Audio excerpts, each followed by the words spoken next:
तो चलिए स्टार्ट करते हैं आज का वीडियो। सो गाइस देखिए, पहला क्वेश्चन पूछा गया था, मध्य प्रदेश की सीमा किन राज्य से लगती है। तो देखिए, मध्य प्रदेश की सीमा जो है, उत्तर पूर्व में उत्तर प्रदेश, दक्षिण पूर्व में छत्तीसगढ़, दक्षिण में महाराष्ट्र, पश्चिम में गुजरात, उत्तर पश्चिमी में राजस्थान से लगती है। दूसरा question, the great Indian novel उपन्यास के लेखक कौन है। द ग्रेट इंडियन नोवेल उपन्यास के लेखक हैं शशि थरूर। तीसरा क्वेश्चन, सत्यमेव जयते ये कहां से लिया गया है। सत्यमेव जयते ये लिया गया है मुंडको उपनिषद से। ये आपको ध्यान में रखना है, सत्यमेव जयते मुंडता मुंडक उपनिषद से लिया गया है।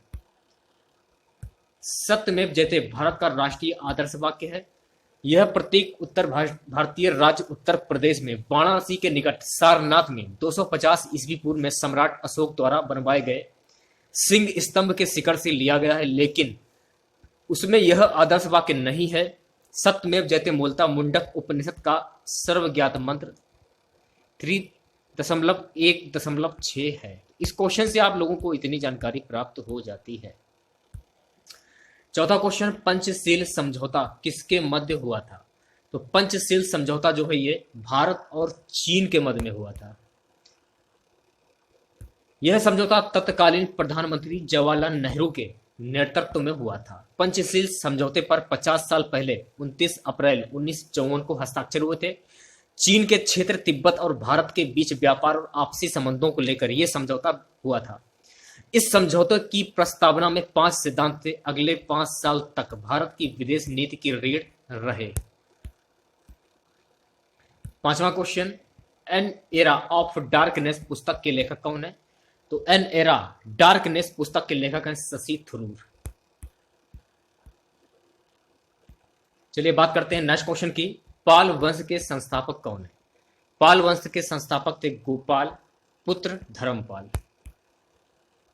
गोपाल प्रथम गौड़ उत्तरी बंगाल पाल वंश का प्रथम राजा तथा बंगाल और बिहार पर लगभग 4 शताब्दी तक शासन करने वाले पाल वंश का संस्थापक था। अंतिम शासक जो था गोविंद पाल, उसके बाद सेन राजवंश। राजधानी इनकी थी मुंगेर, बंगाल। वीडियो अच्छा लगे तो वीडियो को लाइक और शेयर जरूर करें आप लोग। अगला क्वेश्चन देखिए, पूछा गया था, हीराकुंड बांध किस राज्य में है। हीराकुंड बांध उड़ीसा में महानदी पर निर्मित है। हीराकुंड बांध उड़ीसा में महानदी पर निर्मित एक बांध है। यह संबलपुर से 15 किलोमीटर दूर है। इस बांध के पीछे विशाल जलाशय है। यह परियोजना भारत में शुरू की गई कुछ आरंभिक परियोजनाओं में से एक है। 1957 में महानदी पर निर्मित यह बांध संसार के सबसे लंबे बांधों में से एक है। इसकी कुल लंबाई 25.8 किलोमीटर है। बाईं ओर लामडुगरी पहाड़ी से लेकर 4.8 किलोमीटर दूर चंदीली पहाड़ी तक मुख्य बांध है। इसके दोनों तरफ 2 अवलोकन मीनार हैं, गांधी मीनार व नेहरू मीनार। इसके जलाशय की तट रेखा है 639 किलोमीटर लंबी है। इस बांध को बनाने में इस्तेमाल हुए मृदा, कंक्रीट व अन्य सामग्री से कश्मीर से कन्याकुमारी तक, अमृत से डिब्रूगढ़ तक करीब 8 मीटर चौड़ी सड़क बनाई जा सकती है। तो इस क्वेश्चन से आप लोगों को इतनी जानकारी प्राप्त हो जाती है। 8वां क्वेश्चन, किस संविधान संशोधन के तहत संपत्ति के मौलिक अधिकार को हटा दिया गया है। 44वां संशोधन अधिनियम 1978 के तहत संपत्ति के मौलिक अधिकार को हटा दिया गया है। 44वें संविधान संशोधन से 1978 में इसको मूलभूत अधिकार से हटाकर अनुच्छेद 300A में कानूनी अधिकार बना दिया गया। संपत्ति के अधिकार को कानूनी अधिकार 1976 में 44वें संविधान संशोधन के तहत बनाया गया। इसमें अनुच्छेद 19(1)(f) और 31 को हटा दिया गया। हालांकि यह सुनिश्चित किया गया था कि मौलिक अधिकारों की सूची से संपत्ति को हटाने से अल्पसंख्यकों के अधिकार को, उनके चुनाव के शैक्षिक संस्थानों की स्थापना और प्रशासन करने के अधिकार प्रभावित होगा।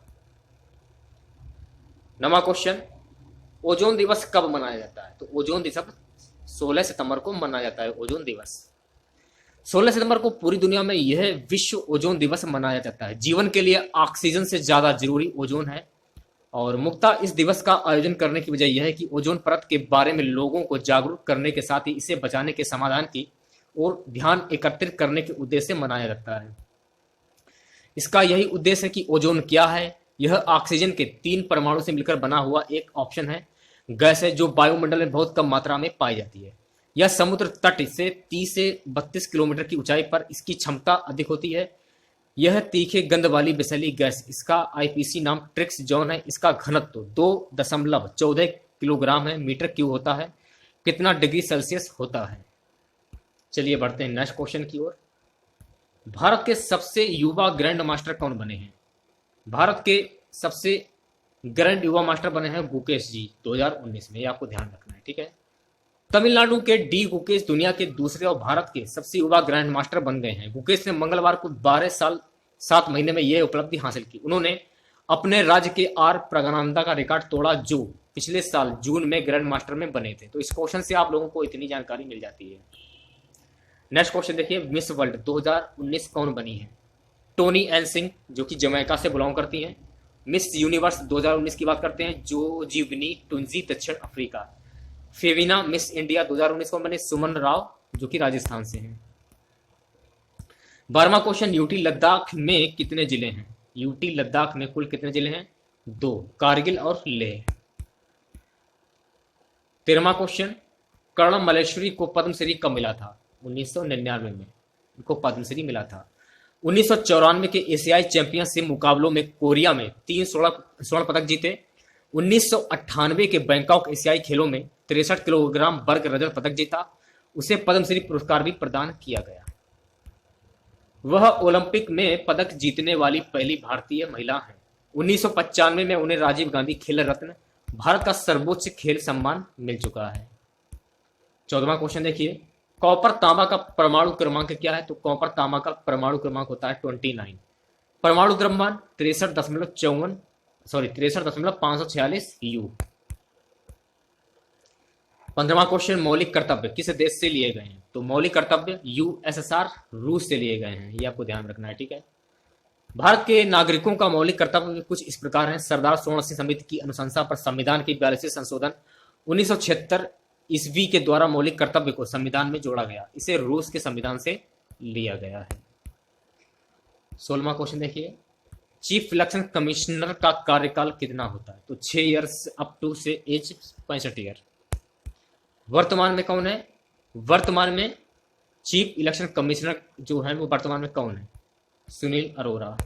मुख्य चुनाव आयुक्त का कार्यकाल 6 वर्ष या आयु 65 वर्ष साल है, जो पहले होता था, जबकि अन्य चुनाव आयुक्तों का कार्यकाल 6 वर्ष आयु 62 साल जो पहले का ही होता था। चुनाव आयुक्त का सम्मान और वेतन भारत के सर्वोच्च न्यायालय के न्यायाधीश के समान होता है। मुख्य चुनाव आयुक्त को संसद द्वारा महाभियोग के जरिए ही हटाया जा सकता है। अगला क्वेश्चन देखिए, विटामिन बी कॉम्प्लेक्स के कुल कितने प्रकार हैं? विटामिन बी कॉम्प्लेक्स के कुल 8 प्रकार हैं। नेक्स्ट क्वेश्चन, सुल्तान एफ जोहर कप प्रतिवर्ष कहां पर आयोजित होता है? सुल्तान कप जोहर कप ये आयोजित होता है मलेशिया में प्रतिवर्ष, ये आपको ध्यान रखना है, ठीक है।